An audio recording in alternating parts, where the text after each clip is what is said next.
عجیب ہے اس گھرانے کے ساتھ امت کا رویہ.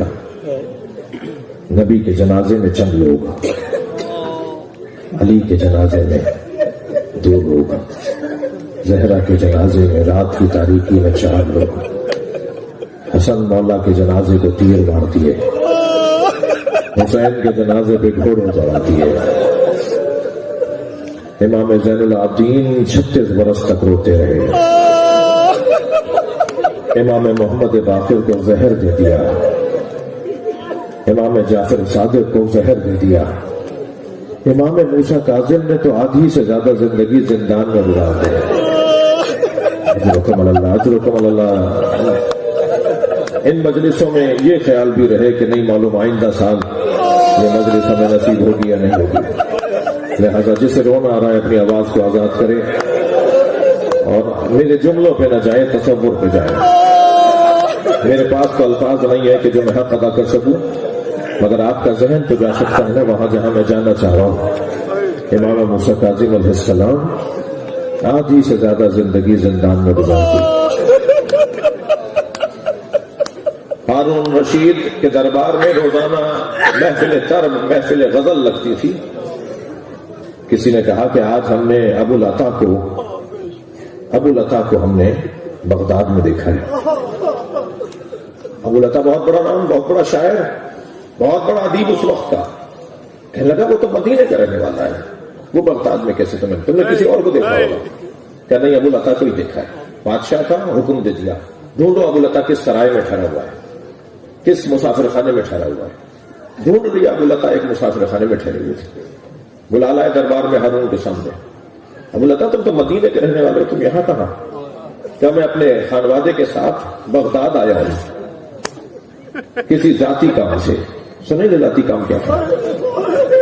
چاہتا تھا کسی طرح امام موسیٰ کاظم کی زیارت ہو جائے، مگر کیسے ہارون کو بتائے. کہنے لگا ابو العطا، کہا میں کسی ذاتی کام سے بغداد آیا ہوں. کہا ابو العطا کل محفل، آج کی محفل نہیں کل کی محفل میں آؤ، ہمیں غزلیں سناؤ، اپنے نئے کلام سناؤ. دوسرے دن محفل لگی تو فرمائشیں ہونے لگی، فلاں تمہاری مشہور غزل ہے وہ سناؤ، فلاں تمہارا کلام بڑا مشہور ہوا ہے وہ سناؤ. جب فرمائشیں ہونے لگی تو ابو العطا نے چند کلام سنانے کے بعد کہا میں کلام آپ کو سنانے کو تیار ہوں، مگر اس کے بدلے میں مجھے دیں گے کیا؟ اچھا، بادشاہوں کا مزاج اور درباروں کا انداز یہی تھا. ہارون کہنے لگا جو مانگو کہ دوں گا. پھر کہا ذرا مجھے دوبارہ کہہ دیجئے، جو بھی مانگوں گا، جو مانگوں گا دیں گے؟ کہنے لگا جو مانگو کہ دوں گا. اب وہ مطلوب غزل سنا دی، اور جب اس غزل کو سن لیا تو ہارون اب انتظار میں کہ یہ کیا مانگے گا. آواز دے کر کہا ابو العطا مانگو، کیا مانگنا چاہ رہے تھے؟ کہا میرے امام کو آزاد کر دو. اجرکم اللہ، میرے مولا امام موسیٰ کاظم کو آزاد کر دو. تھوڑی دیر سوچتا رہا، کہنے لگا 3 دن کے بعد فلاں وقت تمہارے امام کو ہم آزاد کر دیں گے، تم جاؤ زندان سے جا کے لے لو. اب میں آپ رونے والوں سے سوال کرتا ہوں، ایک شیعہ کے لیے، ایک چاہنے والے کے لیے اس سے بڑی کیا خدمت ہوگی کہ وہ اپنے امام کی آزادی کا سبب بن رہا ہے؟ خوشی خوشی اپنے سرائے پہنچا، اپنی زوجہ کو، بچوں کو بتایا میں بہت بڑا کارنامہ کر کے آ گیا.